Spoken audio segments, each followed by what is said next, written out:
भगवान श्री कृष्ण की मधुर बाल लीलाएं। मृद भक्षण लीला। एक दिन की बात है कि भगवान जी ने मिट्टी खाई। क्यों खाई? ये जाकर के मिट्टी में खेलने लगे, बालू में खेलने लगे। आंगन था, कुछ उसमें पक्का आंगन था, कुछ मणियों का था, ऊंचे ऊंचे मकान थे।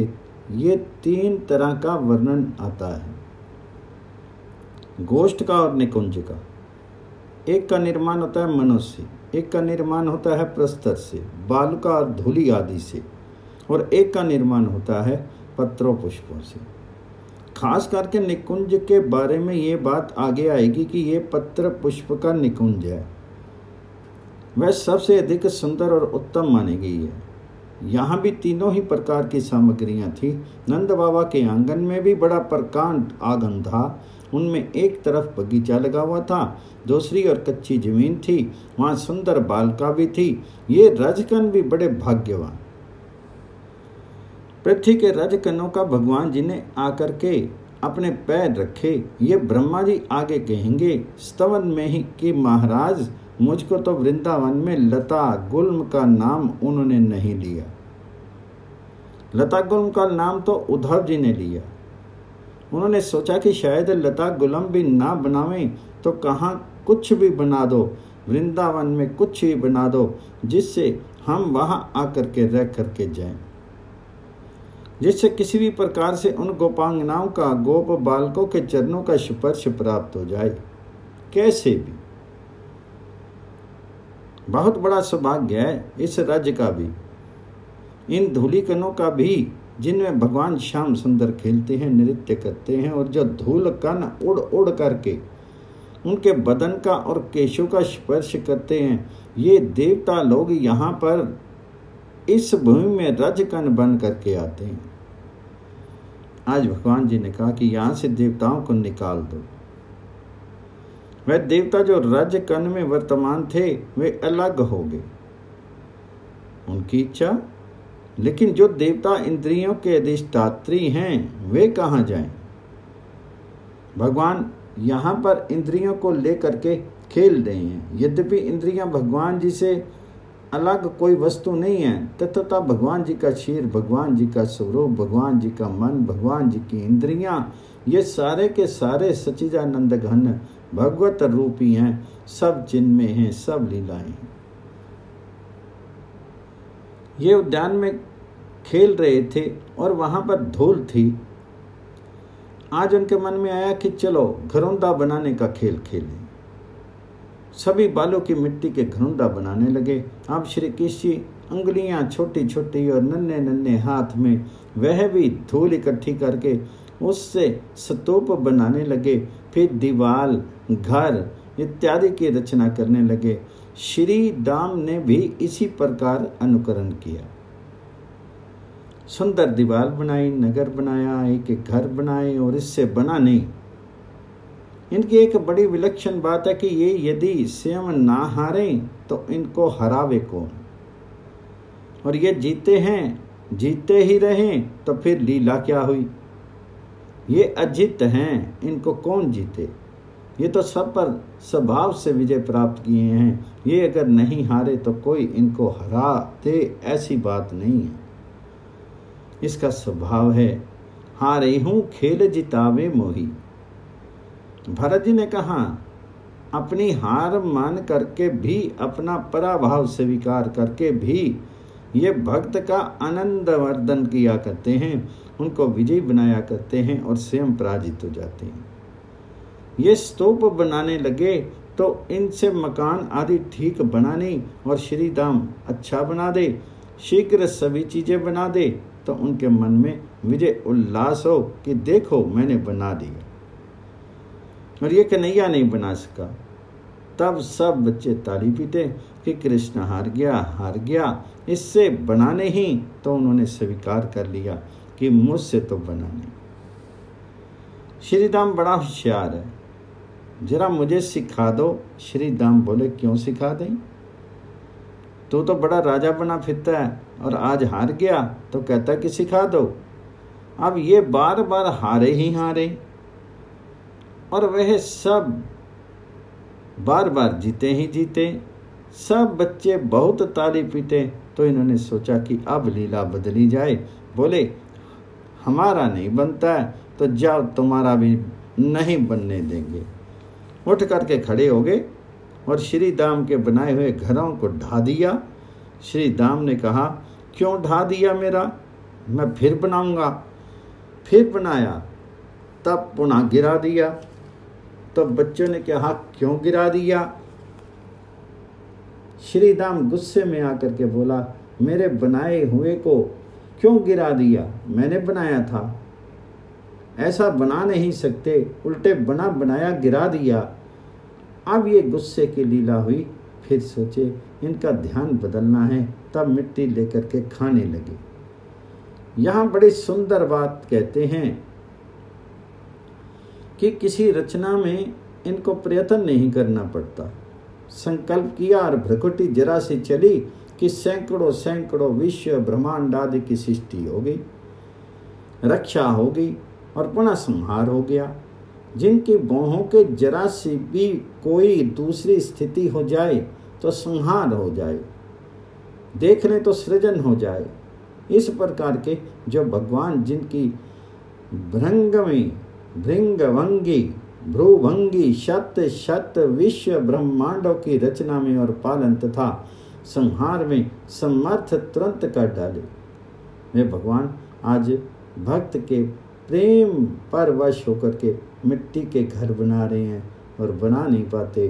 अब इतनी मेहनत की इन्होंने कि सारे शरीर पर पसीना बहने लगा और इस बार बना लेंगे, इस बार बना लेंगे, पर बना नहीं पा रहे हैं। फिर भी चेष्टा करे रहे हैं। ये है इनके भक्त प्रेम परवशता का बड़ा सुंदर उदाहरण है। देवताओं ने कहा इन्होंने आज हम लोगों को अपने संकल्प से दूर कर दिया, पर अंदर से ही बैठे देख रहे हैं।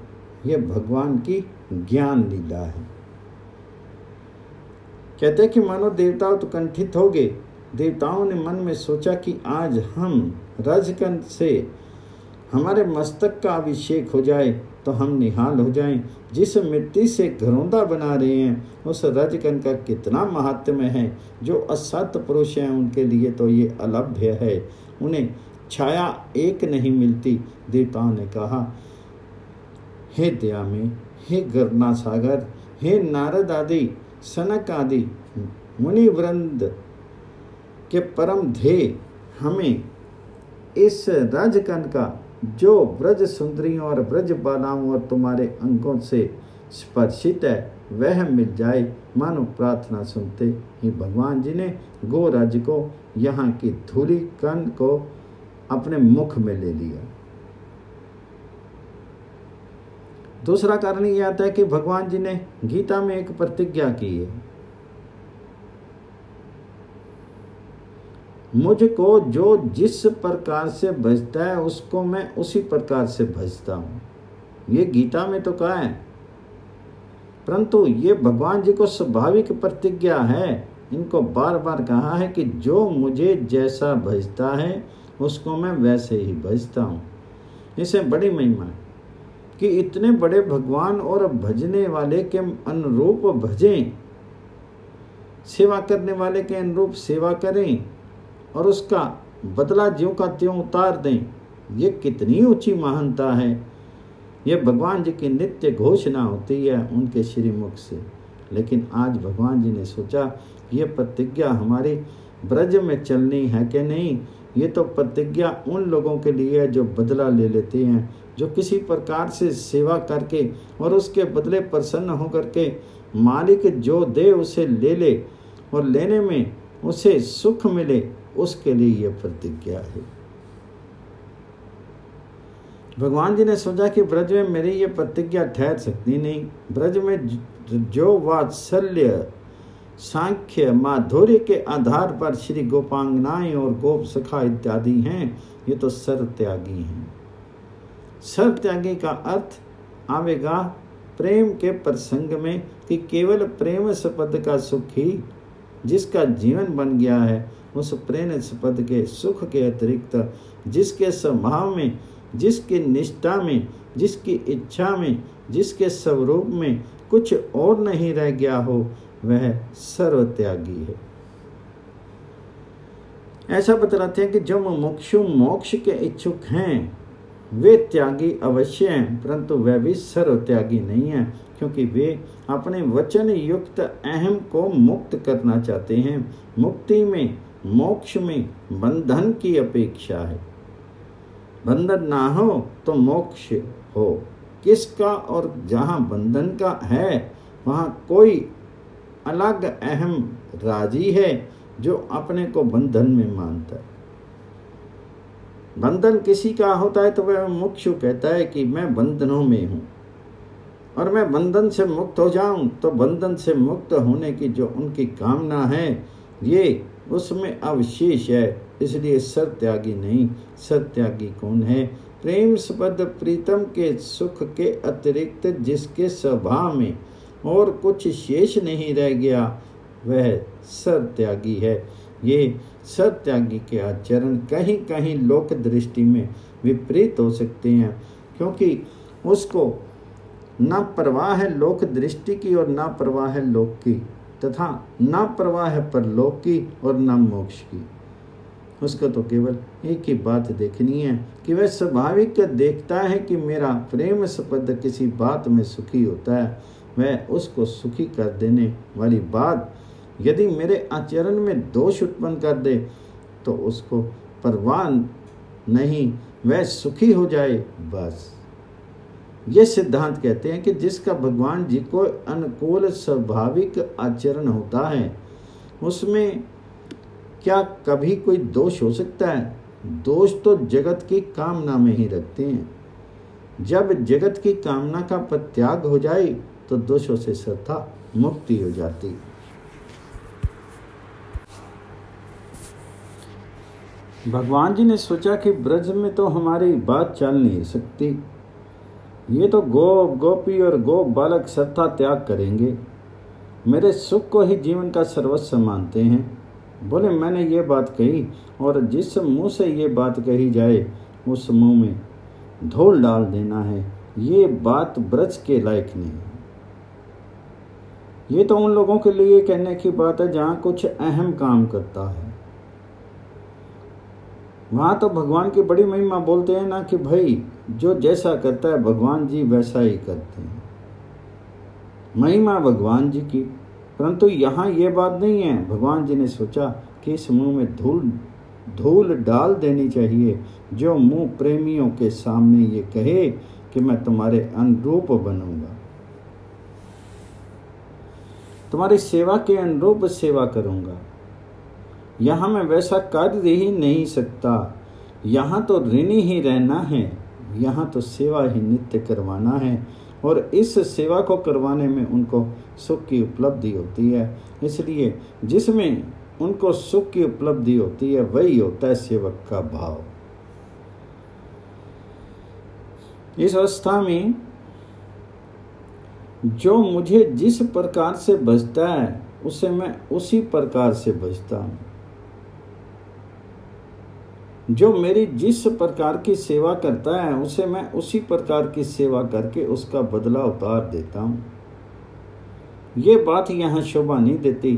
अतः मानो भगवान जी ने धूल को मुंह में लेकर के ये दिखलाया कि ऐसी बात कहने वाले मुंह में धूल डालता हूँ। अर्थात ब्रजवासियों के सामने अपनी इस प्रतिज्ञा को ना निभते देख करके भगवान जी ने अपनी प्राज्ञ स्वीकार की। एक बात अब इसके विभिन्न कारण देखें। भक्तों ने, महात्माओं ने अपनी अपनी दृष्टि से, और भगवान में सभी कारण ठीक बैठ जाते हैं। दूसरी बात ने सोचा कि आज तो खेल करना है, यहाँ तो खेल में सभी तरह के बातें होंगी और जहाँ क्रिया का विशेष प्राधान्य रहता है वहाँ रहता है रजोगुण और भगवान में शुद्ध सत्य गुण ही रहता है और आगे रजोगुणी कार्य करते हैं। इसलिए भगवान जी ने राज्य को संग्रह करने के लिए थोड़ा राज्य अपने मुख में रख लिया। तीसरी बात, पृथ्वी का एक नाम क्षमा भी है। भगवान ने देखा कि ये ग्वाल बाल खेलते हैं और अभी अभी मेरा अपमान कर बैठे, तो अगर मेरी ऐश्वर्य शक्ति अपना कार्य करने लगे और मेरे अपमान को नहीं सह सके, तो मेरे प्यारे ब्रजवासियों का, गोप बालकों का कहीं अनिष्ट हो जाए। इसलिए उस ऐश्वर्य शक्ति को दबाने के लिए, क्षमा को अपने अंदर रखने के लिए, क्षमा गुण की प्रधानता के लिए पृथ्वी रूप क्षमा को रजकण के रूप में अपने मुख में रख लिया।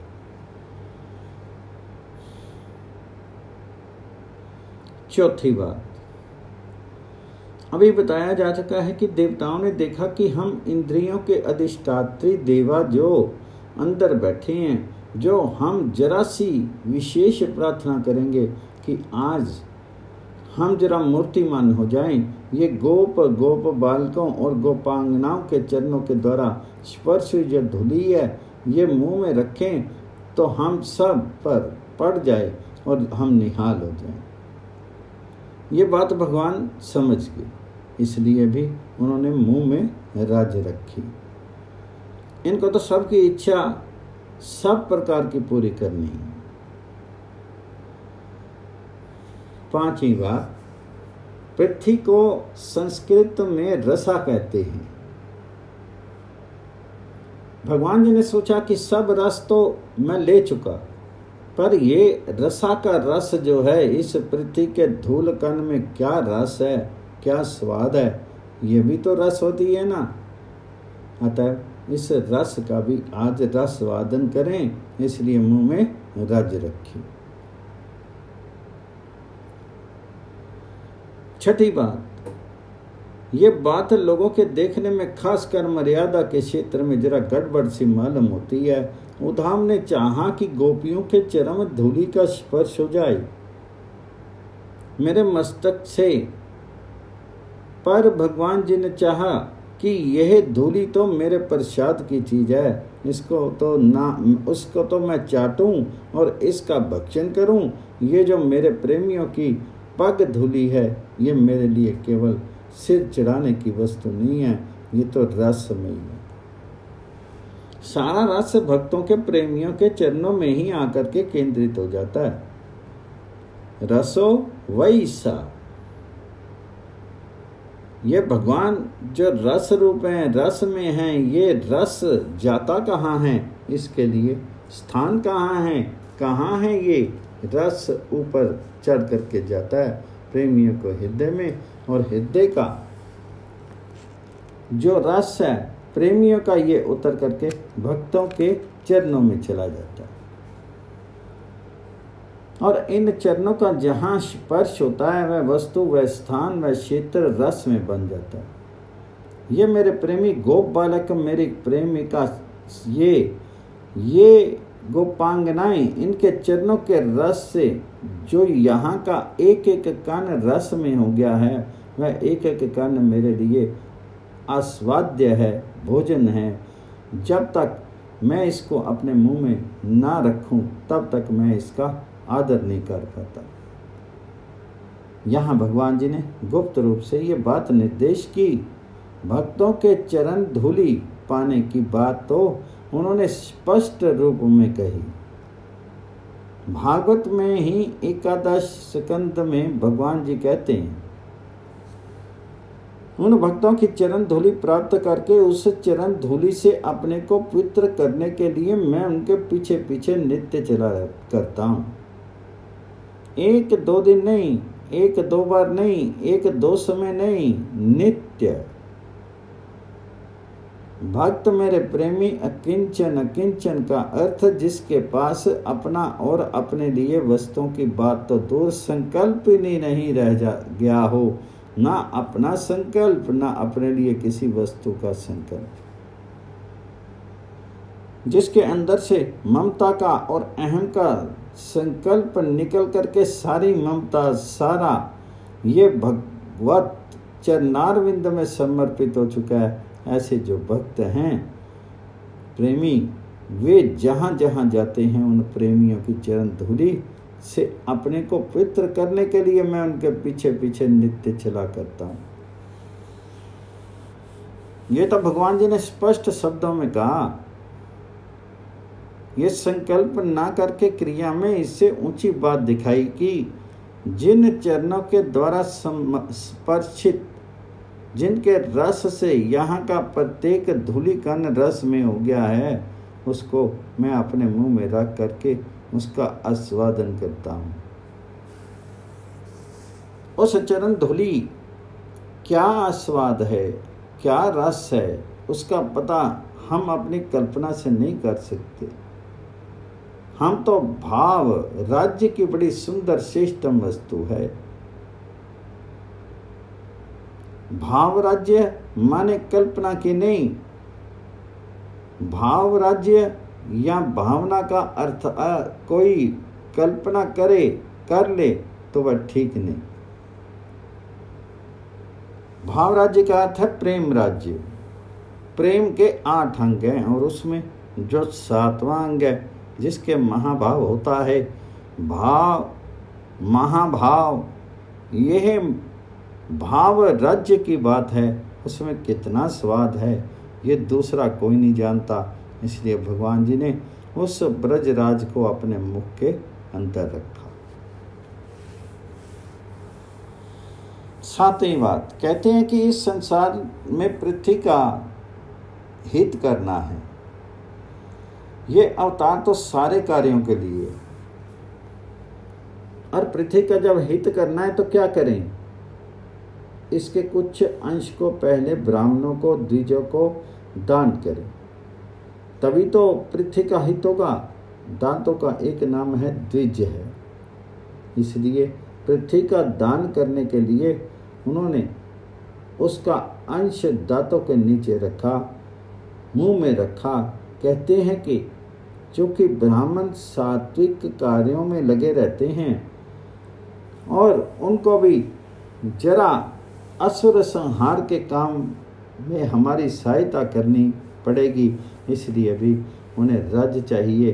द्विजों को रज क्यों चाहिए? इसलिए कि द्विजों में भी जरा रजोगुण आ जाए ताकि ठीक ठीक कार्य कर सके।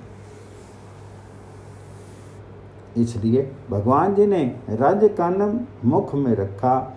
इसके कारण तो बहुत है। 8वीं बात, भगवान जी ने पूतना का विष पिया था।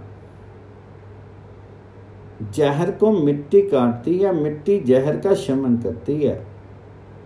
पहले जहर पिया और अब रज खा करके उसको बराबर करना है। ये भी एक कारण है भगवान जी के मृद भक्षण का। 9वीं बात, गोपियां उल्लाहना देने बार बार आती हैं। चिकने हाथ को इधर उधर घुमाने से उनके हाथों में और मुख में जो मक्खन लगता उसे मिट्टी से साफ करने के लिए उन्होंने मिट्टी खा ली। 10वीं बात, भगवान जी ने सोचा कि ब्रजराज में सब तो आएंगे नहीं, अनंत कोटि ब्रह्मांड हैं और सबको पवित्र करने वाली ये वस्तु सभी को मिलनी चाहिए, ये धन सबको मिलना चाहिए। भगवान उदार हैं, विशाल हृदय उनका नाम है, जो केवल अपना और अपने परिवार का ही नहीं, जो सारे विश्व के कण कण का हित चाहता है, उसी को महामना कहते हैं, उसी को उदार कहते हैं। वही विशाल वाले हैं, वही विशाल हृदय वाले हैं। भगवान जी बड़े विशाल हृदय वाले हैं। उन्होंने सोचा कि सबका हित हो, सबको रस मिले। ये ब्रज राज सबके पास कैसे भेजी जाए? जगत के सारे प्राणियों को, संपूर्ण चराचर जगत को प्रेम दान करने के लिए ये जाए कैसे, किस मार्ग से? उन्होंने सोचा सब हमारे पेट में बसते हैं, अनंत अनंत ब्रह्मांड मेरे रोम रोम में बसते हैं, और ये सब बेचारे गोपियों के चरण रज चाहते हैं। इसलिए उनका मनोरथ पूर्ण करने के लिए, उनका हित करने के लिए भगवान जी ने मिट्टी खाई।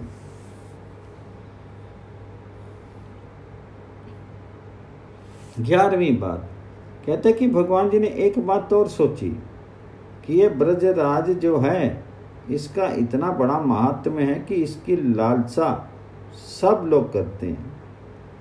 देवता, ऋषि मुनि सभी इसकी लालसा करते हैं। इसका आदर्श रखना चाहिए कि जो सबसे बड़ा कार्य करे उसे लोग करने लगें, हिचके नहीं, वे सबसे बड़े रहें, वे सर्वलोक महेश्वर।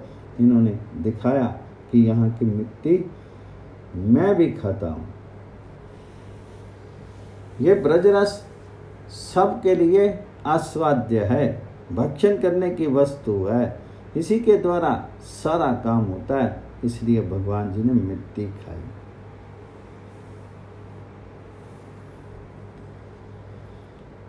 फिर एक बात इनके मन में आई कि भक्तों के प्रेमियों के चरणों का अनुसरण किए बिना प्रेम नहीं मिलता। कोई चाहे कि हम पोथियों से प्रेम प्राप्त कर लें, पढ़ करके प्रेम प्राप्त कर लें, तर्क वितर्क के द्वारा प्रेम प्राप्त कर लें, या कुछ दे लेकर के बदले में प्रेम ले लें, तो कहते हैं कि नहीं मिलता। ये कैसे मिलता है? प्रेमियों की चरण रज का आराधन करने से ही मिलता है, और कोई उपाय नहीं है।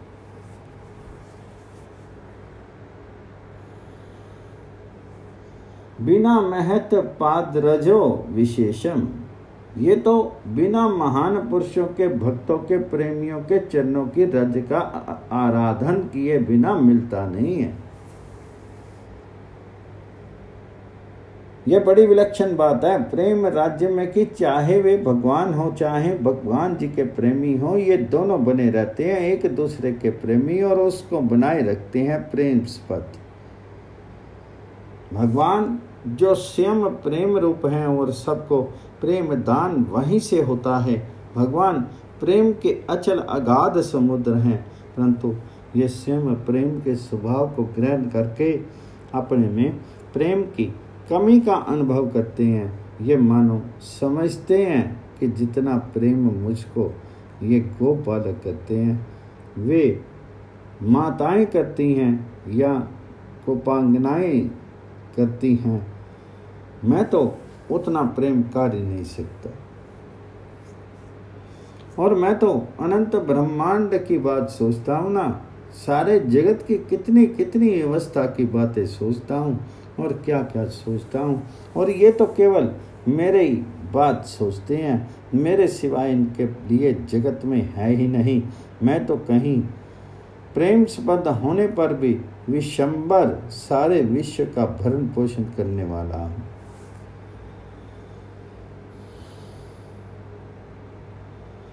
जगत का संरक्षण भी हूँ, शासक भी हूँ, तो मुझे तो समय समय पर बहुत से कार्य करने पड़ते हैं, इसलिए मेरा प्रेम एकांगी नहीं।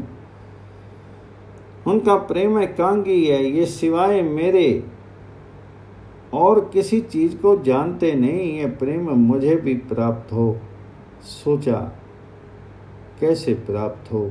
सारा प्रेम तो इनकी चरण धूलि में जा गया है। कहीं इनके प्रेम से भरी हुई जो राज्य कनिकाएं हैं, वे मेरे अंदर प्रवेश कर जाएं तो मुझे प्रेम मिल जाए। भगवान प्रेम के भूखे हैं। प्रेम प्राप्त करने के लिए इस प्रकार से राज्य को ग्रहण किया। ये कुछ भाव है। भगवान मिट्टी खाने लगे। अब दाऊ जी को तो मैया ने समझा दिया था कि देखो ख्याल रखना। एक बच्चे ने कहा कि मैया देखो, तुझे उस दिन की बात याद है ना, उस दिन जब हम लोग बगीचे में थे और इस कन्हैया ने एक फल तोड़ करके खा लिया, तुमको ये बात याद है?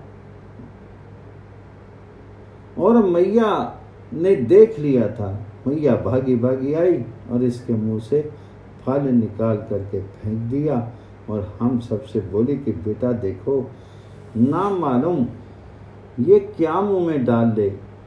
फल धतूरे का भी होता है, फल आम का भी होता है, विष भरा फल भी तो होता है, उसको तो भी फल ही कहते हैं। ये फल समझ करके कुछ भी मुंह में डाल ले और इसको कुछ भी हो जाए तो ये अभी समझता नहीं है, ये तो अभी अबोध बच्चा है। इसलिए देखना, आज से मेरी आज्ञा के बिना ये कोई चीज मुंह में ना ले ले। हम सबको समझा दिया था। उस बच्चे ने कहा, देखो दाऊ जी, माँ की उस दिन की बात याद है ना, आज इसने हम सबके सामने मिट्टी खाई, मना करने पर भी ये मानता नहीं। दाऊ जी ने हाथ पकड़ा और कहा मत खा, ये बोले खाऊंगा। बलराम ने धमकाया भी, बड़े भाई जो ठहरे, पर ये माने नहीं। इनको तो प्राणी समुदाय की स्मृति हो रही थी कि सब के सब जो मेरे उदर में हैं उनको तृप्त कर देना है, फिर कहाँ मिट्टी खाने को मिलेगी। आज अवसर आ गया, ले लगे खाने कि सभी को देना है। आज सभी का मस्तक अभिषेक हो जाए। इस प्रकार से भगवान जी जब नहीं माने तो दाऊ जी ने कहा कि अब कोई उपाय नहीं, अब मैया के पास चलें।